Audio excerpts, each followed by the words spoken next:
episode of the Joy Pad Podcast. 75% of us are here, and it's the ones with all the balls. Megan's not here. Megan's got a headache. She will not be joining us tonight. Listen, guys, I've been up since 4 a.m., so if I'm a little punchy, a little weird, that's why. My job requires me to get up at 4 a.m., and I didn't nap. I didn't even introduce myself.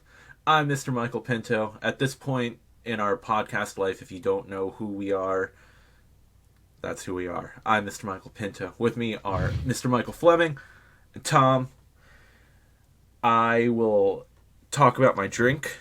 I have a Rise Brewing Company Oat Milk Latte Nitro Cold Brew Coffee. And this can feels extremely pressurized. I'm going to open it right now. Grip it and rip it. On camera. Grip it and rip it, baby. Do it. Ooh, that sounds delicious. I want one. I'm going to pour it into a glass with ice cubes because it says to drink cold. The podcast is greatly enjoying this, by the way. You like this ASMR? This is good. This is good. We have a nitro cold brew keg, and this is reminding me to refill that because now I want some. Ooh, this is actually really good. And I need the coffee because, again, been up since 4 a.m. I am the host, so I won't talk about what I've been playing yet. So I will pass it off to Mr. Michael Fleming. You were not here for our last recording session, which at this point, I might suggest going bi-weekly because, boy, our schedules are just rough. Soon one of us is going to have a baby, and I don't know what that's going to be like. And are you telling me I'm going to have a baby? Yes, Tom. You have a diabetic cat, so that might be close to having a baby. Not really. No, not really. Anyways, Mr. Michael Fleming, how was your baby barbecue? I am very sad that I could not attend.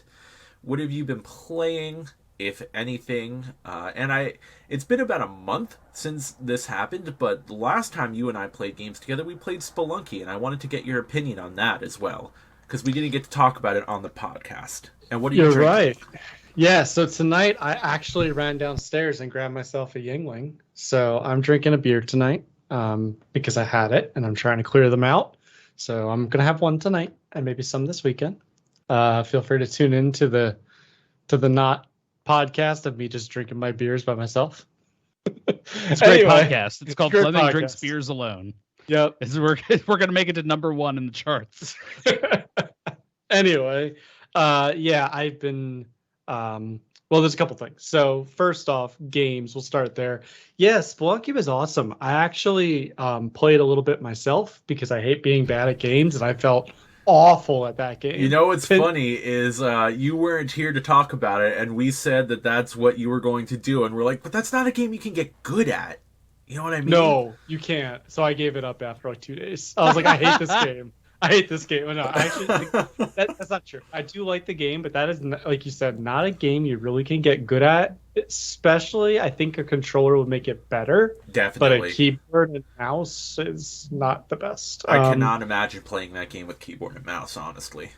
I can do it. Like, I played okay, but it's a brutal game. And brutal games like that is hard to get through are frustrating. It's like you played I Want to Be the Guy with mouse and keyboard, didn't you? I did. Man. That game was worse just because there was a lot of things that you just, if you didn't know, you died, and that was the end of it. The game is designed to be worse. That's why it's worse. Yeah, but Spelunky outside of that is probably the hardest game I've played in a long time. So that's exciting. But yeah, I played a little bit. That I guess we played on a Thursday, if I remember right after the podcast. Yep. Yeah. I played a little bit that weekend, and then I haven't touched it since. And that was a month ago. Since then, and actually before that too, every single weekend up until this past weekend, I had things to do. Like at least one thing. We painted a room over the 4th of July, which feels like forever ago, but that's the last time I was on the podcast, I'm pretty sure. That is like forever ago. That's nearly a month ago. It is currently the 27th. Yeah, did that. But we just had something every single weekend since we came back from our vacation in mid-June. So finally, this past weekend, we didn't have anything. And I was just so tired that the idea of playing something new was daunting. So I've played a little bit of Age of Empires. Like, and by a little bit, I mean like not like a really long session, but I've played like a game or two pretty much every day. But that's like all I really have had time to do. And starting something new has been tough. I have decided that the Nintendo Switch, though, is going to become my thing for a little bit. I think it's a good thing to have because unlike a PC game, which I can talk about like PC problems in a minute, but unlike a PC game, I can pause a lot more, and also I can be anywhere I want to be. So my plan for the next maybe month and a half is to probably just play Switch games. So I don't think I've bought any recently. I did buy Teenage Mutant Ninja Turtles when it was on sale, and I haven't played it yet. So I'll probably end up playing stuff like that. But yeah, it's been a while since I've played anything new. So I think the Switch would be where I focus my time for a little bit. Steam Deck though? Steam Deck? I don't really want to spend more money on something new when I have the Switch and I have so much backlogged on the Switch to finish and play. Like, I haven't played Tears of the Kingdom. I never finished Breath of the Wild. Dude. I never finished Pokemon Snap, and I loved Pokemon Snap. It's such a fun game. I never played Pokemon Shield. I beat Sword, so it's kind of similar. Yeah. So I don't really need to go back to that. Violet and Ruby? Is that the no? Scarlet and Violet. Scarlet. Yeah. Ruby was an earlier one. There's lots of Pokemon games I never played, so I thought about playing those.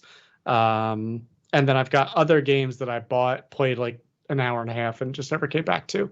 So my plan is to probably like blast through a lot of those when I am on my bonding leave, because my company fortunately does offer that.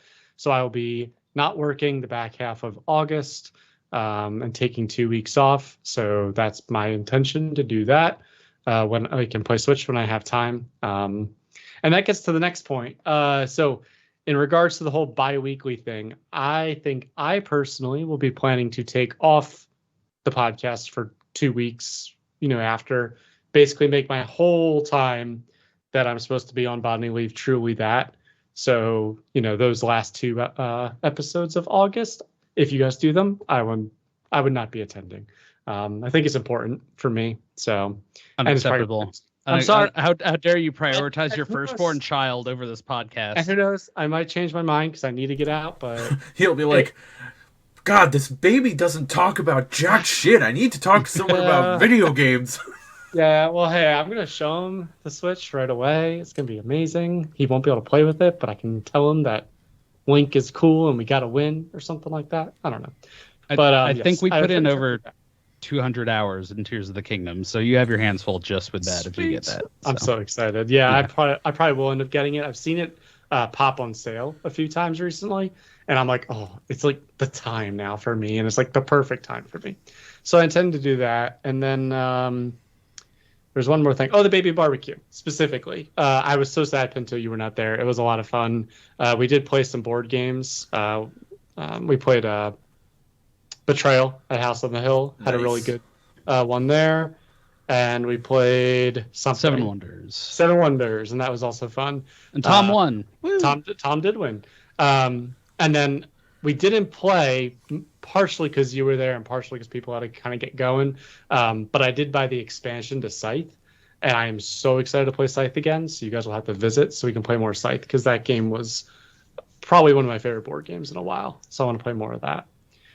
Anyway, enough about me. That is my life. That was like 5 minutes of me talking. Hey, everybody on the podcast. Hope you're doing well, too. But Tom, how are you doing, though, tonight? What are you drinking tonight? What have you been playing tonight and previous nights? I think it's funny that you're ready to get out of a diatribe only 5 minutes in, because I frequently take up much longer than that space. So I think you should be comfortable and happy to take as much time as you need to talk about yourself, and I fully endorse you discussing the big events in your life, including the coming captain, which is what we call your child. Yes.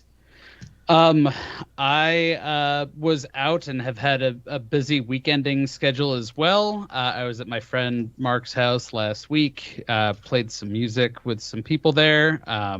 I would say half-assedly because I totally didn't learn 100% of the songs, and I don't think anybody else did either. So we were all just fucking That's around. really how it goes, man. As someone who was in a band for like 5 years, it's like, hey, you learn that song? I know most of it.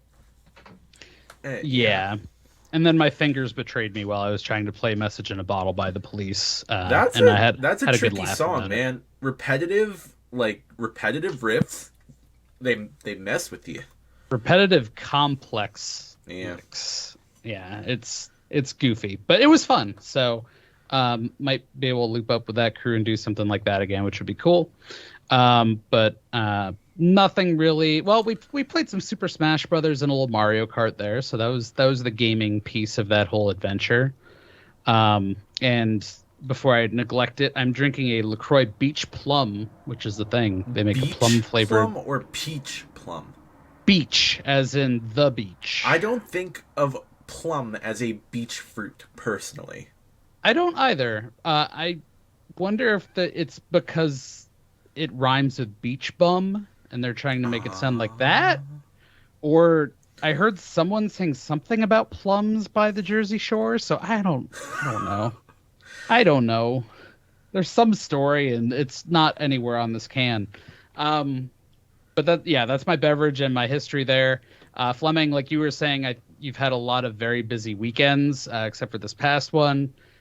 It's been the same way for me basically since we got back from our vacation in Malta. So I am actually looking forward to this coming weekend where I don't have anything going on, so I can spend some time just kind of chilling. In terms of games that I've played at home, my wife and I beat Legends of Zelda Tears of the Kingdom. We beat it. It's done. I'm sad because I don't play it anymore. It was so good and so much fun. And I got my Link so overpowered by the end that, as usual, it made the fight against Ganondorf not that bad. But I think they did a lot to make it not completely untrivial, and it was fun. So I enjoyed that. I thought it had a satisfying conclusion. I thought the entire game was incredible.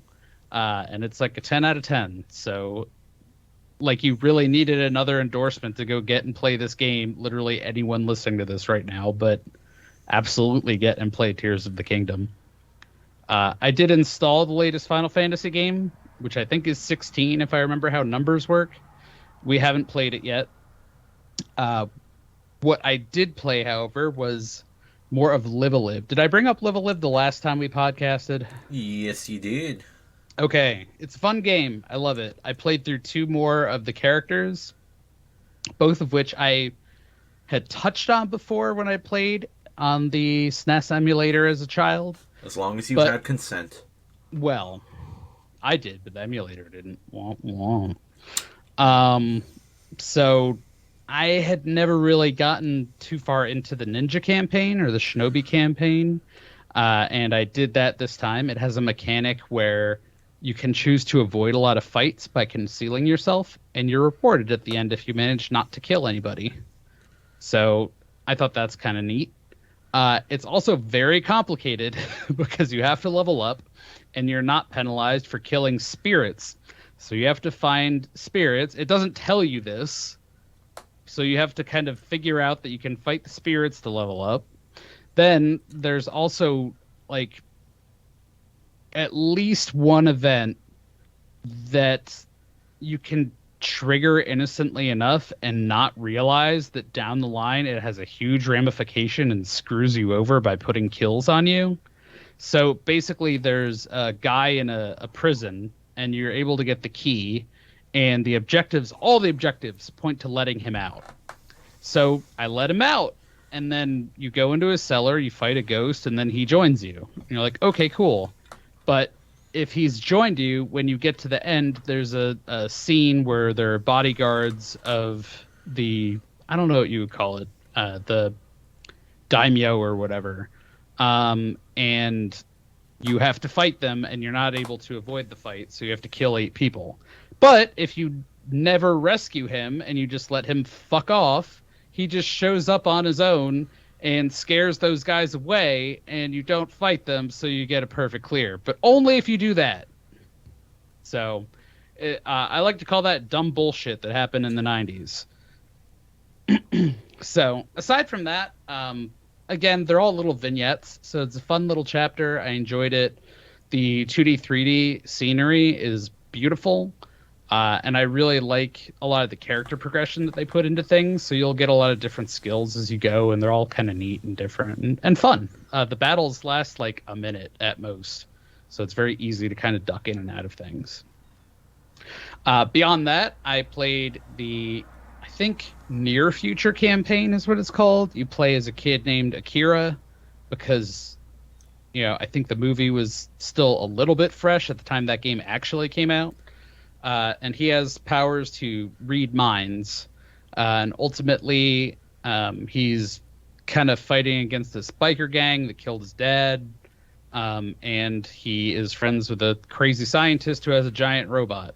So the giant robot can only be piloted with telekinesis. So, of course, he ends up piloting it in a way that you wouldn't necessarily think of to begin with, which is fun. And then, 80% of the game you're playing and fighting as him against the bikers, and then the remaining 20% or so is in the big robot fighting other things like planes and tanks and stuff, and then a giant reincarnation of a lizard god, I think it is.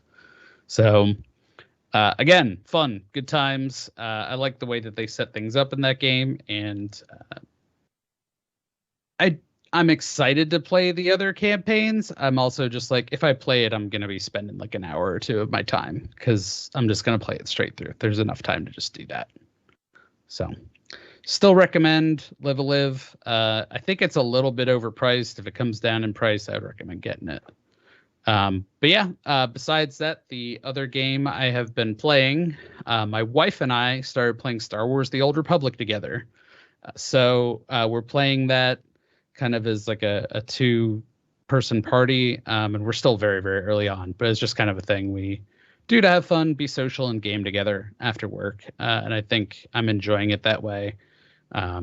It's a lot more fun actually playing with people that you know and like, rather than playing on your own and trying to group up with random folks on the internet. As are most games. Yeah. I mean, I've done it plenty of times before. And I've had a decent time, but I think it helps too. It's been so long that I've kind of forgotten how everything works, so I'm relearning it all. And we're doing that together, so we're kind of sharing that same experience. But I have one character or account that has $1 bajillion, so I can just pay for all the dumb bullshit blocks, like inventory slots that you run up against when you start the game. So that's nice, at least. But yeah, we've been having a good time with that, and we're planning on continuing, and then we'll get into Final Fantasy 16 when we have time. So that is it for me, Mr. Pinto. How are you doing? What's your beverage? Well, we already know that because you opened up your cold brew coffee on mic. But what games are you playing? The beverage is gone. I consumed that already. That was fast. Well, it's a small can. It's only 7 ounces. It's smaller than a Red Bull. I would like much more of that if that was what I was drinking. Yeah. Sounds good. I'm drinking water now. Just some water. I have been mostly continuing my journey through Super Mario Armageddon. I am currently on the Sunken Ship, which honestly hasn't been too bad. So like I said, they haven't changed too much when it comes to the story, but getting to Star Hill, I ran into Rosalina and Aluma. So one of the things you can do with a new currency in the game called Galaxy Coins is you could spend 3 Galaxy Coins to have Rosalina level up one of your characters. Which I think is a way for the game to be like, yo, you're going to get your ass kicked and grinding takes forever, so here's a way for you to just level up quickly. which is not bad. I'm fine with that. Yeah, so I feel like I've been doing pretty well. I haven't died since Booster Tower, which that was my own fault because if you recall, you actually have to fight Booster in Armageddon, which I kind of expected. In the original, you can avoid the fight if you do the mini game beforehand properly, but you have to fight Booster, and then immediately after that, you have to fight Knife Guy and Great Guy. Well, not immediately, because if you wait, you can turn around and go save, but I didn't do that. I just walked through the door and got into the fight and promptly got my ass handed to me, and as soon as I walked through the door, I knew it. I was like, I'm gonna die, because I was out of items, and let me tell you, I use many, many items in that game. And if you've played Super Mario RPG, you know that Peach is the easy button. She definitely helps, but it's a difficult game. So I just beat Johnny in the Sunken Ship for the first fucking time ever in Super Mario RPG. You guys remember the 3D maze in the Sunken Ship? I've never beaten it. I have never cleared it. I did it. I don't know if I ever did it. Congratulations. I was very proud of myself. And then I got out of the Sunken Ship and I went to fight Eurytovich and he killed me in one attack. Total party wipe. One spear rain, 5,000 damage to each party member, dead. So that's when I said, this game's bullshit, and I haven't played it in like 2 days. I'll go back to it soon, I'm sure. I also have played a game called, and I shared this one with you guys, yeah, you want those games, right? So here you go. Now let's see you clear them. This game is on Steam, and it is just all those shitty mobile game ads you see with all that shovelware bullshit. It's actually those games. And it holds your attention about as much as you think it would. So it's only seconds. it's $10, and there's like, I think at least 12 different games in there. I played like the Hero Tower one for like 5 minutes. I cleared 5 levels. I was like, yep, this is about as entertaining as I thought it would be. And then I closed the game. I'm sure I'll go back to it at some point. I'm looking at the trailer for it, and it's exactly what you think it is. Yeah, that's all. It's, like the Ebony ads with you pull the little keys out to get the treasure or whatever, all that. Hero Wars, the tower where you have to do basic math to beat things. Yep. So I played that a little bit. I have jumped back into the Resident Evil 4 remake a little bit, playing that on hardcore mode. And doing pretty well. Have not died yet. And I'm just kind of taking my time with it. I haven't really played anything new recently, which I know this backlog, man, it taunts me. And yet I'm like, I just want to play games that make me feel happy and comfortable. That's my problem. Like, I have so many new games I could play, and I end up playing Madden. Yeah. Like, what is wrong with me? I'm looking at my Steam list. I'm like, oh man, I have The Quarry. I should play The Quarry. And I'm like, but that game is like so involved, and I know it's going to stress me out because I'm going to be like, I got to keep these people alive. I got to keep those people alive. This character sucks. I don't care if they die, but I'd feel bad if they did.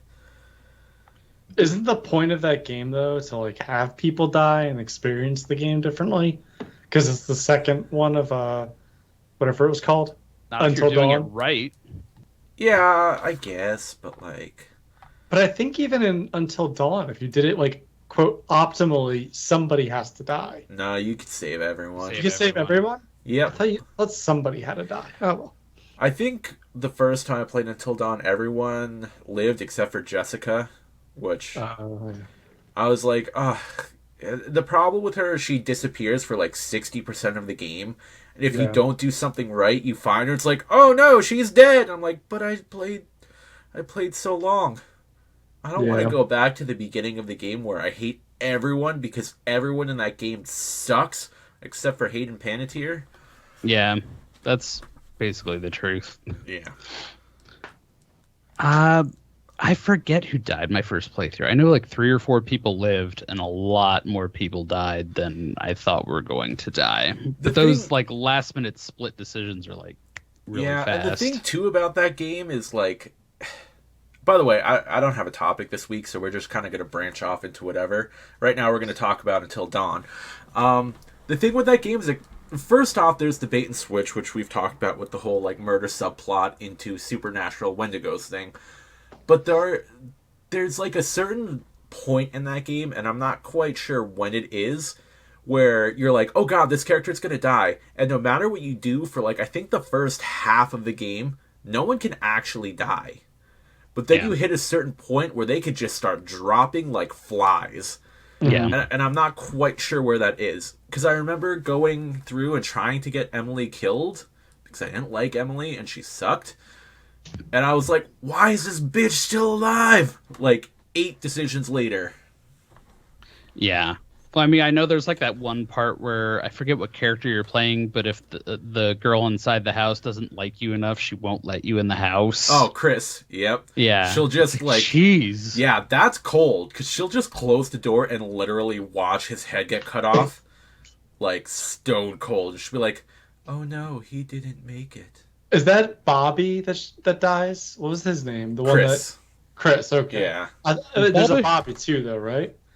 Or am I just imagining things? It's been a while since I watched. I don't think there was a... I don't think there is a Bobby. Thank you.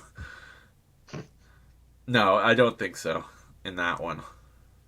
That's my purse. I don't know you. Some other game that's similar to all those, you know, more telltale ones, but I can't think of the name of it. No. It's called Telltale Tells Tales. Starring Bobby Hill. Telltale's a dead company now. So, no, right? They're back. They came back? Yeah. Oh, hey, what do you know? Yeah. Have they made anything? They have a new game coming out soon.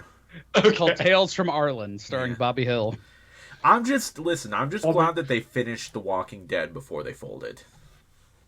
That's a good point, because that was a good series. I haven't played the Michonne one, but I remember playing...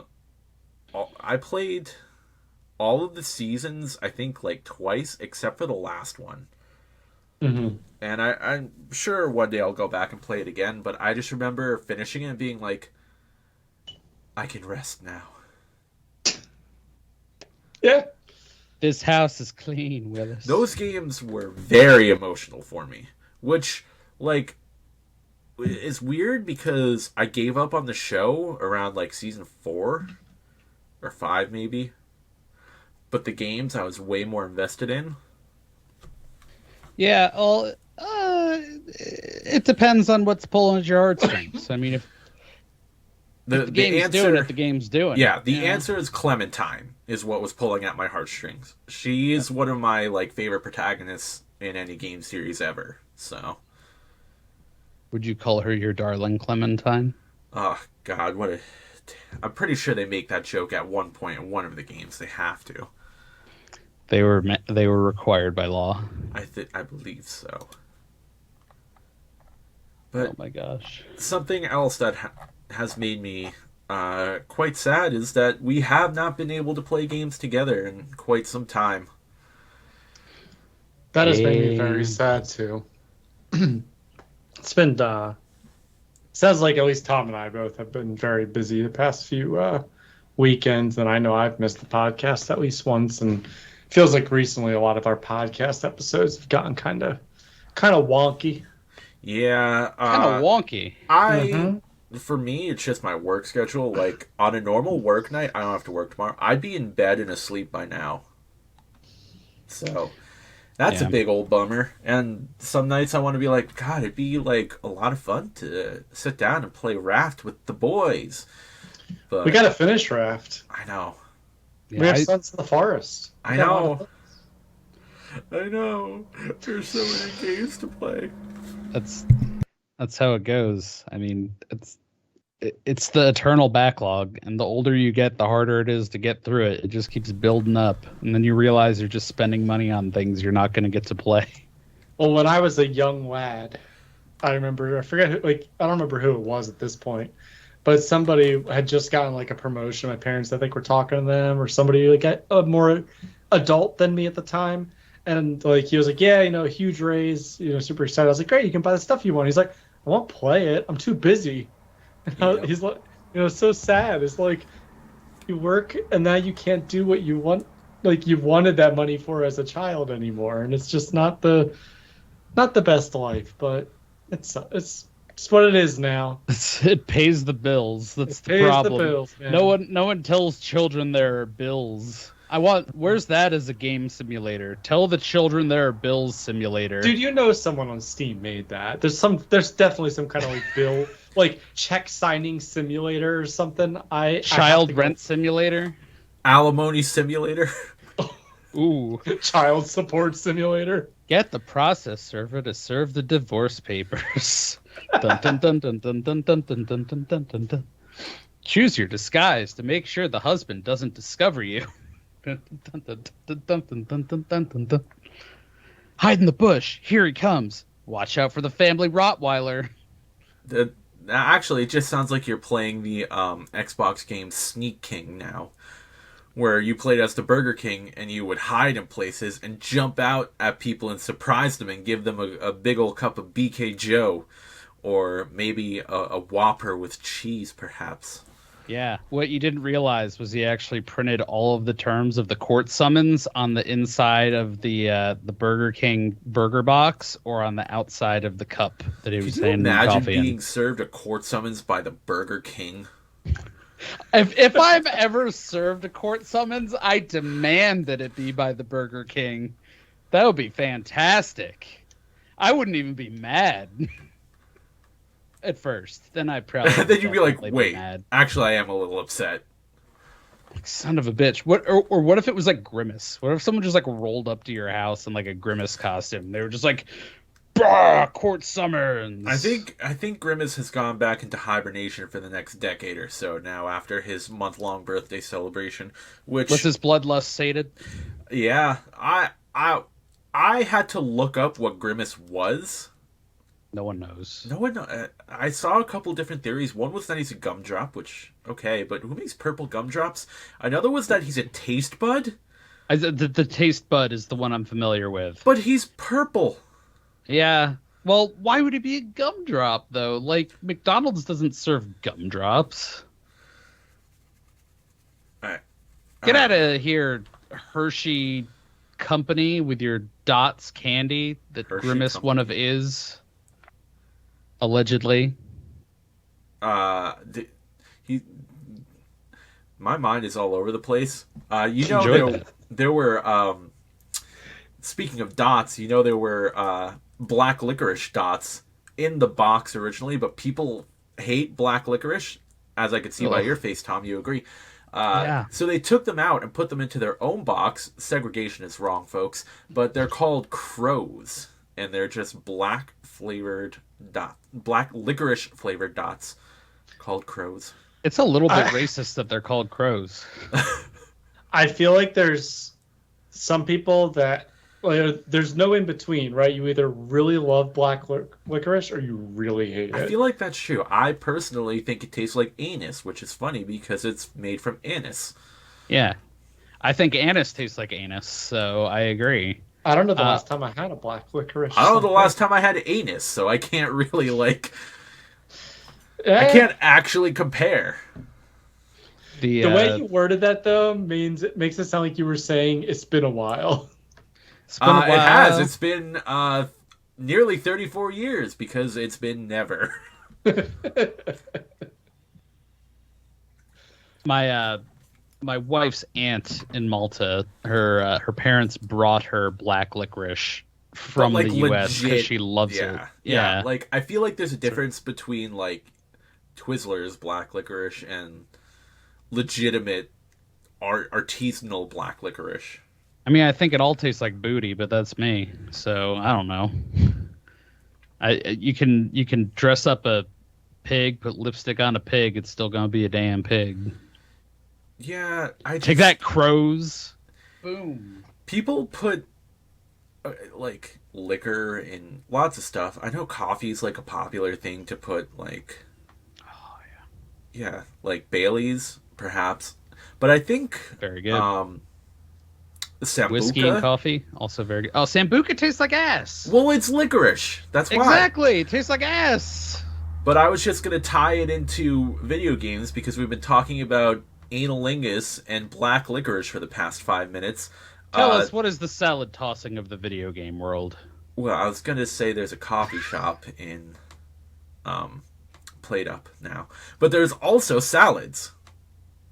Oh yeah, that's true. Yes.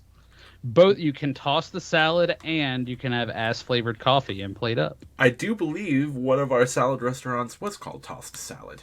Oh, It was. how could you not have a salad? If you've played Plate Up and had a salad restaurant and not named it Toss the Salad at least one time, who are you? What are you doing with your life? Are you 14? Grow up. If you're, Toss the all salad. right, I'm yeah, gonna- a 14-year-old would call it that though. I am 10? gonna- I don't want to go that young. Diverting the dialogue. Okay, go for it. Tom, have you played DayZ recently? Not really. We were talking a little bit before you joined us on the call. I played it like once and then never again because the challenge with DayZ is really not playing DayZ. It's in spending the time to find a good server. And there's such a mountain of trash that you have to root through to find a good server. It's like browsing B. Yeah, it's a total shit show. And I mean, most of the time, sometimes you even go on a server and you're like, oh, this seems okay. I did one where I was playing on it, and then all of a sudden there were just giant monsters in the distance, and they all took a bajillion shots, and you started with like 500 bullets, and they wouldn't go down. I was like, what the fuck is this? And I had already sunk like 3 hours into it because I thought it was good. So I haven't had the time nor the will to find another DayZ server or to further my own ends in creating one. Really what I found when I was creating mine was the lag was too high because it was all on Wi-Fi. So I would have to move another PC into this room, and I don't have one to spare to do that, believe it or not. Seems very odd because I have a bunch of PCs, but yeah. Gotcha. Yeah, I was just curious because I was I was searching for Check Simulator. That's what I actually was doing to bring it back. But I saw that DayZ had another update today, so I was just asking to check it out or anything. Just curious. Why do they bother if they're already going to make DayZ 2? Why are they bothering with updates at this point? Because they're just breaking custom servers is all they're doing. I think because they are in a spot where when they come out with the new game, people are going to give it the side eye, with the exception of the people they've brought back and that trust them to continue this on. Like, trust them. No DayZ is probably one of the bottom 5 worst releases of all time. The standalone, because it was awful. So like I think that's why they're probably continuing to work on it. And it wouldn't also surprise me if they can like port over a good portion of what they're developing to a new version. But I don't know. I'm sure they will. Developing. Yeah. So I mean, it's interesting because that time of releases really was the Garbo. Like there was a lot of just games that were doing half-ass releases. Like No Man's Sky was around the same time, right? Where it's super overpromised, under-delivered. Star Citizen, I always think of, and I think that game is still in development. Somehow, I think you're able to play like this much of the game, and people still do somehow. I don't know, but it just it baffles me that some of those games came out the way they did. And early access is still a thing, but I just think a lot of people who have decided to go early access have done a lot better job with it to date, for the most part. And those that don't get rightfully shit on. Yeah, I'm always skeptical of early access games because sometimes they are they're usually either really like promising or are really, really bad. There's like very little in between typically. I mean, and then there's I Am Jesus Christ, which is just the best game we've ever played. Well, that's on its own religious, pyramid amazing. So Exactly. yeah, stands above all. I wanted to mention too, I saw, and I wasn't aware of this before, but I saw that Starfield is I think on pre-order on Steam with a September release. So I wasn't aware that was coming to PC. I thought that was going to be an Xbox exclusive for some reason in my head. So I think that'll actually be a good thing. I think there's probably a lot that needs to be proven that it's ready, because a lot of those big games are not coming out ready, and I'm sure Microsoft is turning the screws on Bethesda and saying, we put big money in, you give big money product now. So it has the potential to cyberpunk it up, but we'll see. It looks nice. Are either of you guys planning on playing that game? I don't know. Like, I just, it's another one of those games where the scope of it just feels like too much for me at this point. You know what I mean? Yeah. I don't know. I don't really like super open-ended gameplay like that. I like having direction. It's why every time I played Skyrim, I would just kind of be like, okay, I'm going to do the main quest this time. I'd be like, oh, here's a new cave. Oh, here's a new cave. Yeah. Oh, here's a new cave. And then I'd be like level 40 and I'd be like, I'm bored. Yeah, that sounds about right. I mean, it's interesting because I think there's been so much trend towards that, but I definitely think I found myself feeling the same way, Pinto, where like, I like my structured game because I want it to be more of that like cinematic experience, and you don't get that from wandering around the middle of nowhere for 80 years. I say that having just played Tears of the Kingdom for 200 hours, done plenty of wandering, and had a great time. So there's that. I don't know. I think I lean more towards, I think, sandboxy type games where it is open world-ish, like your GTAs, you know? Yeah. I think that's more what I tend towards. I think a big part of games like Skyrim is also, I don't get invested in like the character. Yeah, because it's a generic character. Yeah, I mean, like I don't like that. Even like a Mass Effect, which I still have yet to play. Like, even though you design your Shepherd, like, it's still like he's still like a your character. You know what I mean?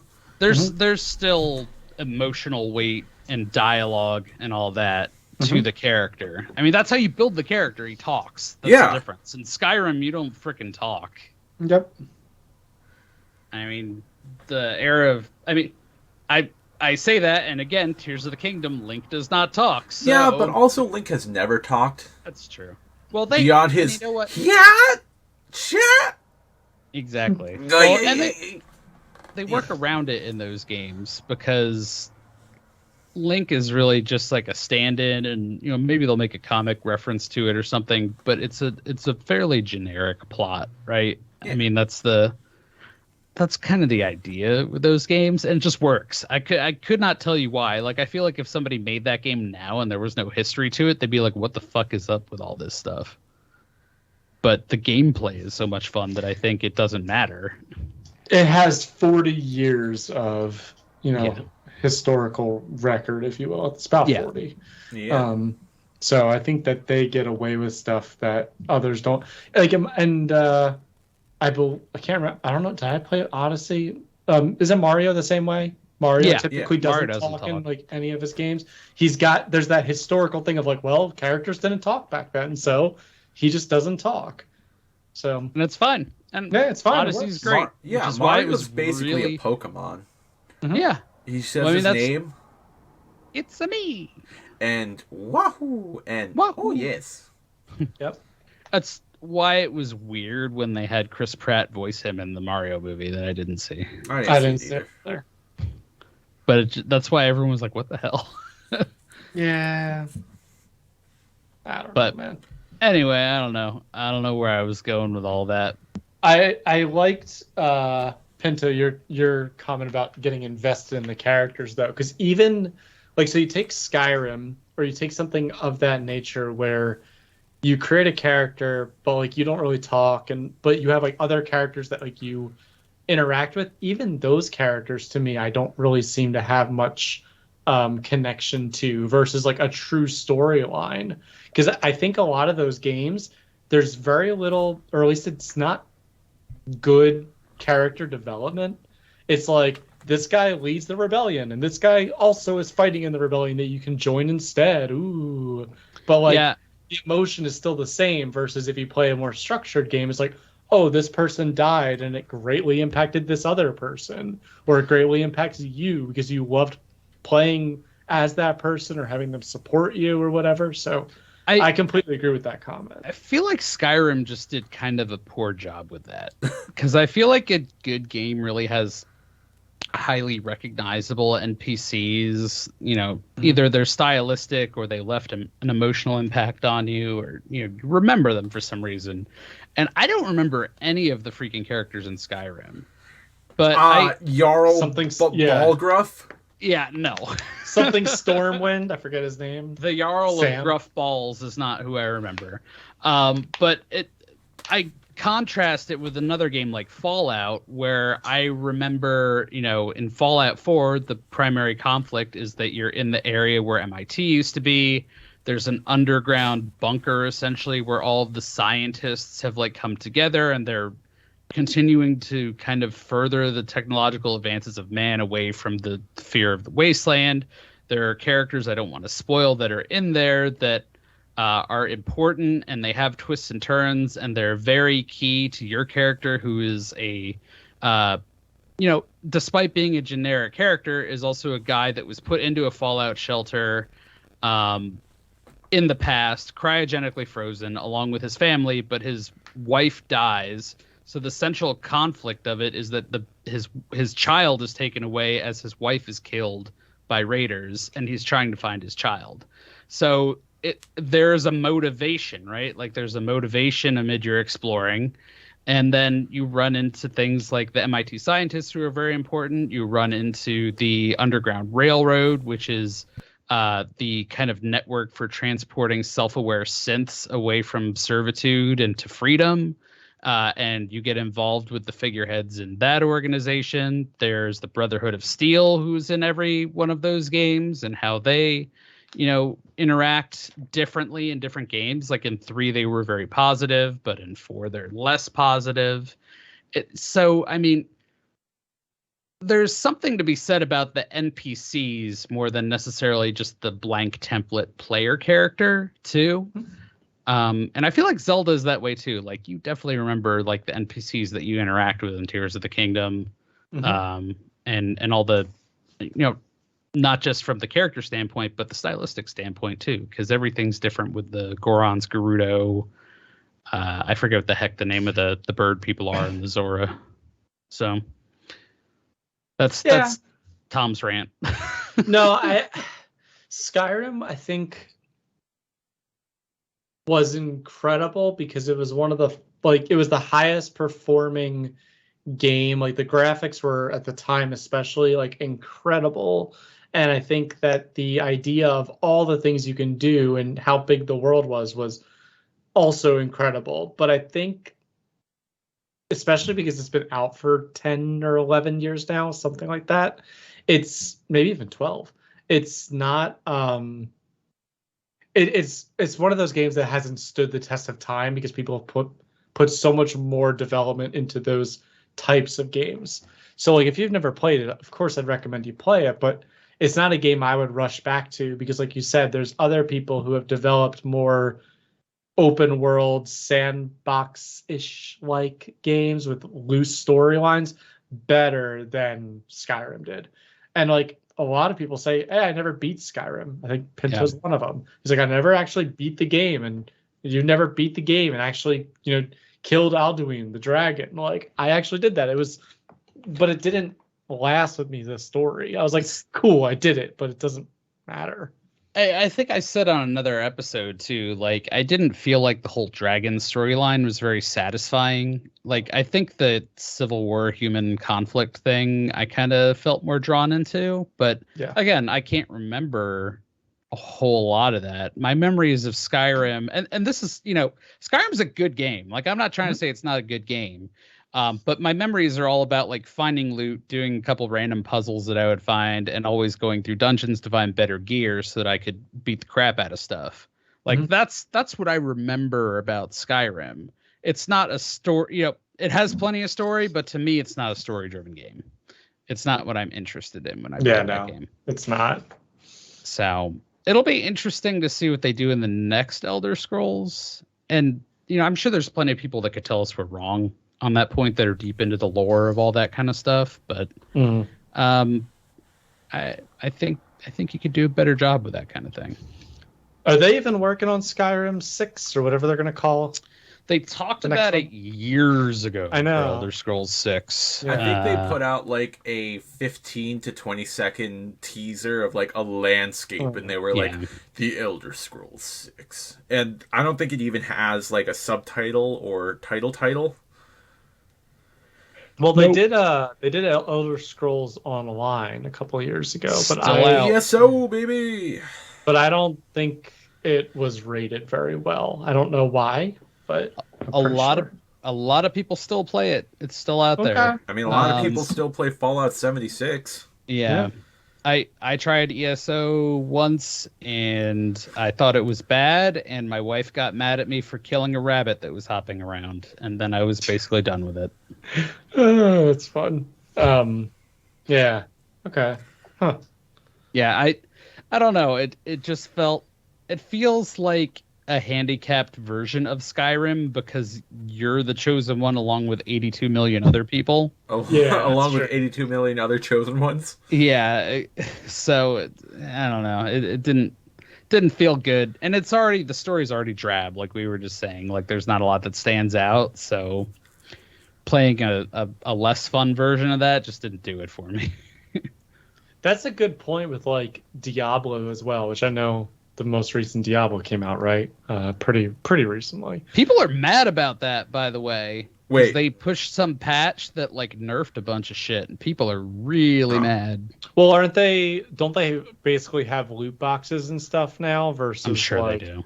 Yeah, I'm pretty sure like I haven't played it and I didn't look into it too heavily because Diablo, but I'm pretty sure that a lot of the like before it was like they had a marketplace they were trying to do, but I think they've gone away from that and they've gone directly to loot boxes. So when you kill like a big hero, you might get a couple little pieces of loot, but like the best stuff are blocked by loot boxes now. I have to look, but I'm pretty sure that's the case. Way to go, Blizzard.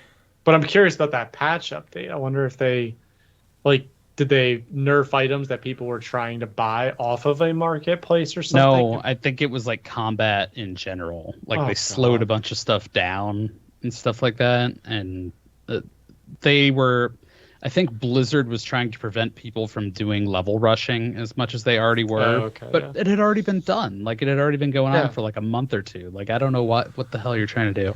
And I know it's a common practice with MMOs. I think it's really shitty to do in like Diablo to like nerf mechanics and stuff.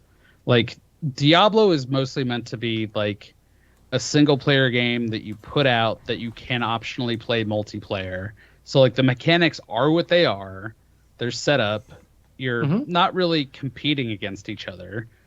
You're just playing through the content. And if you want to go run through it as fast as humanly possible, whatever. Who gives a crap? Yeah.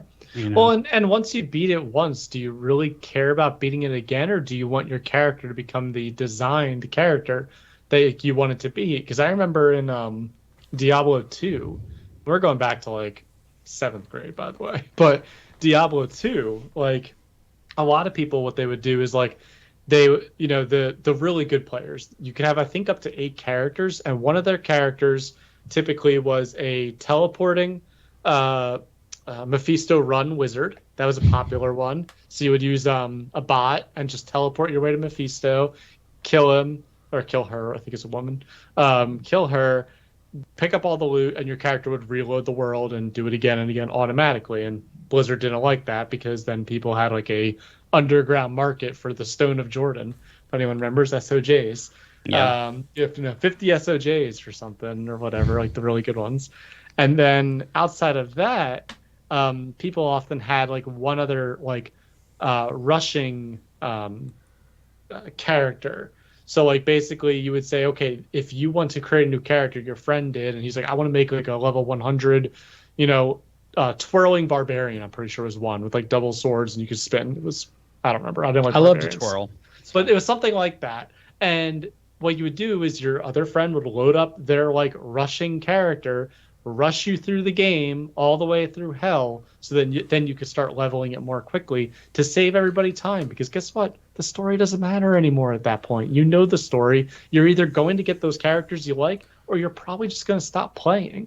And I Yep. feel like a lot of video game developers, but especially Blizzard, have this like concept of I can't like it can't be too easy for someone to do stuff like that. It's like no, that's the whole cares? point. That's what people are playing to. It's not one of those games that you just play for 50 hours of a brand new run. You just want to get that character developed as quickly as you can, because everybody's time is precious. So even as a little kid, so Well, and I guarantee you there's some guy in a suit that's saying people aren't playing this game for long enough before they put it down. We need to make it a longer experience because the longer they're playing, the more they'll buy loot boxes.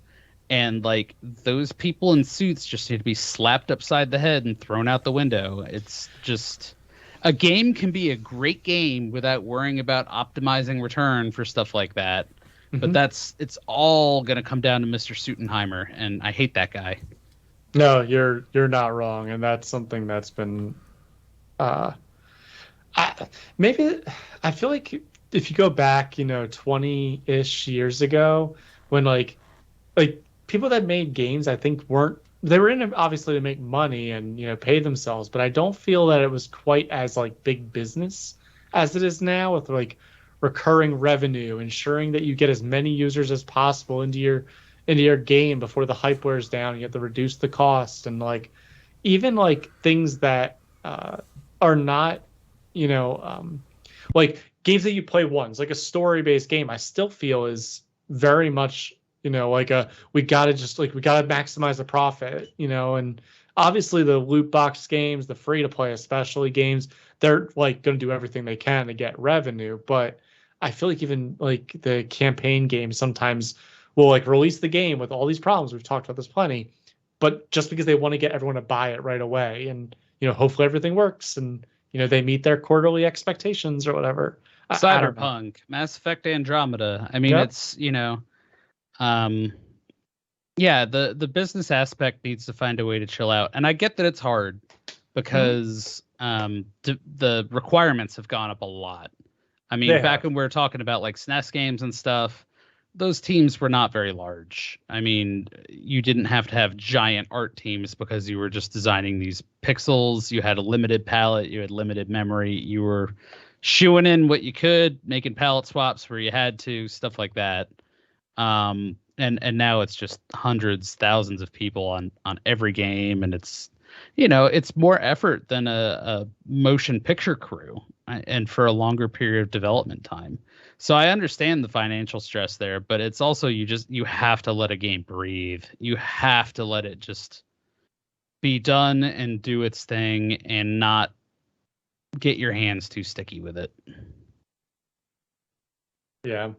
I just like take Diablo 2, like I'm sure they made plenty of money from that game without going the route of everybody needs to be buying loot boxes to get the best gear. Like people were making like extra accounts to have more, characters and stuff like that. And, they were like, if you want to like try to own the marketplace, I can get that perspective on it. Like, okay, you're trying to at least get a small cut of people that are trading items, but like I just think they always, especially Blizzard, is always going to push it as much as they can to make sure that they're getting every last dollar that they can. It's just not. Well, I don't know. I get bored of those games. how much money did World of Warcraft make when just being on a subscription model where you buy the game and you would pay your $15 a month? It started Like, at not like enough. 6. I'm pretty sure when it first came out, it was like $6 a month, and then it got. Was it always 15? I think it was at least 10. I would say probably 15 because I was playing a similar game at the time when it came out, and it was 15 a month for that. So I feel pretty solid about 15. He's Googling. I see him I'm Googling. Googling. I gotta know. He's checking the machine. All right, when it came out, monthly subscription. Oh wow, maybe it was 15 the whole time. It came with 30 days of free play time. After that, 14.99 a month. Wow, did they ever increase it then, or is it still? I don't 14? think so. I think it's still 14 because that's Star Wars is also $15 right now. It looks like I'm now so curious. It looks like if you buy more, you can do up to 6 months. It's $12.99 a Yeah. month. So you'll save a little bit of money if you. They'll give get you a one. discount if you're willing to say that you're going to smoke crack for 6 months straight. They will give you a discount. Oh man. I like I said, we started playing Star Wars. I went ahead and subscribed to it. Yeah. I definitely went ahead and I bought a couple loot boxes too, just because they're there. I am able to. It's not putting me out, and it's all cosmetic. Like there's no need to buy a loot box. But I was like, there's cool stuff. I can get decent value out of this. And I did. And whatever I don't need, I can sell for credits that I can use to upgrade all my stupid crap that they make you pay for in that game. Because they will nickel and dime you on a bunch of bullshit. So I was very curious about this, and I had to look it up. So it's $15 a month. Every single month. And let's say you bought it on like day one and you've had it since. Now, granted, there's expansion packs. So let's just say that was another $500. Let's just, if you guys will go with me on that, $500. That means that if you played since then, it's still only $3,800. That whole, almost 20 years now. Like that's not bad at all. That's fairly reasonable, actually. Yeah. Well, that used to be what I would say to myself when I was playing Star Wars or Matrix Online or whatever, was I wasn't playing other games. So my expense was only $15 a month because that was the only game I was doing and I wasn't buying any others. Yeah. So I think it's pretty reasonable. It's just crazy to think that $15 in 2023 is so much different than $15 back in 2004 when the game came out. So it's, that's interesting too, though, because a lot of subscription services that we have now also didn't exist back when the game came out, but they're also priced around $10 to $15 a month. So I mean, it would be very hard, I think, for Blizzard to say we're going to jack up the prices when a Netflix subscription is like $15 a month. Yeah, no, you're not wrong. So. Just interesting exercise and the lateness of the podcast end of the night. We put the Mr. Business suit on it. We did. Do we have a hat or just have a suit? Do you wear a hat at work? Because I don't. I do. Either. But I cook. Hey. So. Hey. Wear a tie too. It's required. It's the Mr. Business suit. Well, close this shit out. Yeah, I think we're done. We went some places tonight. Mostly came back around to video games. There were some brief asides here and there, but that's also what happens when we don't get to record as frequently. It's just an excuse for us to talk about wherever the hell we want, and then we loosely try to bring it back around to video games. No podcast is ever fully on topic. We're fine. I just want to point out that you said brief asides, and I heard brief ass sides, and I had to say it now because of the whole analingus thing that we discussed. Are those ass sides in briefs, or are those a brief glimpse of the sides of an ass? I think we've only said it twice, and this is the most that I've ever heard the word analingus used, though. God, that's not going to be one of the titles. I apologize analingus to everyone. Please make sure to check out all our social medias. Activity is low right now because we're adults and we all have things going on, and that's life, baby. Hey, if we have a benefactor that wants to give us all $1 million so that we do nothing but play video games, we will do that. I honestly actually thought about, I looked into what it takes to start a Patreon, and apparently it's nothing. Mm-hmm. Of course. So I was like, oh, maybe we could do that. But then I was like, how many people are we going to get? Yeah, and then how are we actually going to, give them extra features? Give them, tiers and rewards and stuff? I don't know. It's something we can take our answer off the podcast, but I did think about it and look into it. Go to joypadpod.com and look at all the things. Email us at joypadpod@gmail.com. That's it. Yeah, We've never got an email. I pulled a Megan on that one. And the screenshot LPs are still going. That well is starting to dry up just because I don't have as much time to play games these days because I'm fully employed once more, which is good. There haven't been many videos lately because, again, we've just been busy, and I think that eventually we'll get back to it. It comes in waves, you know? And I think that's it. Does anyone have any closing thoughts or observations? Make your games good, make your characters good. The two go hand in hand, really, if you think about it. Yeah. Have you played a bad game with a good character? Ooh, that's a Overwatch. A topic for another day. I can't really Overwatch has lots of good characters in it, and it's just not fun anymore. All right. Tom, to end this. Take us out of our misery. Character make good, story make good, game make good. Joyful be make do good. Goodbye. Bye, good. Bye.